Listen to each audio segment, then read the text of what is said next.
G'day guys, B here. Today I'm going to show you a perfect example of why we use specific fences when farming. Now these two shitheads are not meant to be in this paddock. Can you guess where they're meant to be? This fencing, you see that fencing right there? That's what the previous owners had done. Rookie error, it's okay, it can be fixed. But when you've got cattle, you want to be using barb. And that is how they do it. Oh my fucking god.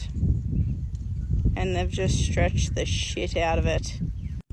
Now the most common thing to use is barbed wire. That's usually because animals don't really want to fuck with the barbs. Even humans don't want to fuck with the barbs. You crawl through that thing and it bloody rips your fucking back up.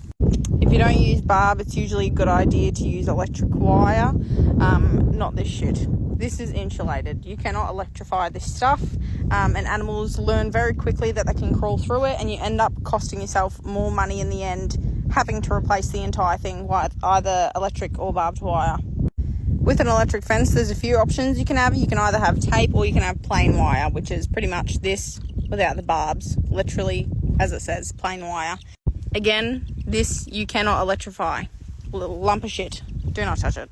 The important thing with electric fences though is you have to have insulators at the end. So this electric wire cannot touch literally anything else but plastic at the ends.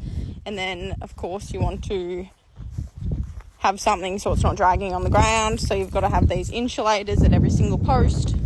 With these insulators in the middle and at the end, this actually keeps the power in the actual line. If it's touching anything else, we call it shorting out, and it just won't be as powerful, and then animals will learn that it's not as strong and they can still crawl through it. Now I've just temporarily put that top electric wire on because my horses were learning to reach over the fence. Eventually this will all be replaced with barbed wire or electric wire, but for now I've just got that top one. So because it's temporary, I've got a solar panel electric unit which looks like this. They're pretty easy to use. It's got directions on it anyway, or in the box that it comes with. This red wire's got to be, it's actually full power right now. I should probably not be touching anything. It's got to clip onto the wire that you want electrified, and then the green one has to connect to a steel pole as close to the ground as you can.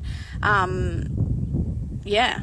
That's how it works. Don't fucking ask me the technicalities of it because I wouldn't have a fucking clue. I'm just a farm girl, but I'm just giving you a step-by-step easy rundown of how to fence and how to keep your animals in.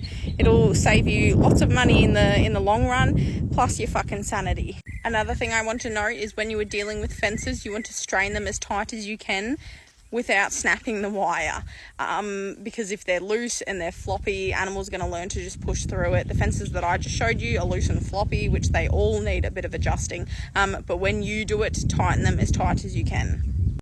The reason why horsey people, which the previous owners were horsey people, why they use that sort of insulated white wire, if you would call that, is because obviously it's got no barbs on it. They don't want to damage their horses, yada yada yada, which it's just not practical because the horses just fuck shit up in the paddock anyway. But yeah, use barbed wire, use electric wire. For fucking cattle, use barbed wire. For bulls, people tend to use electric wire because the bulls will still try to get through the barbed wire. And for horses, just chuck on some electric wire. Don't use that shit. That fucking white shit.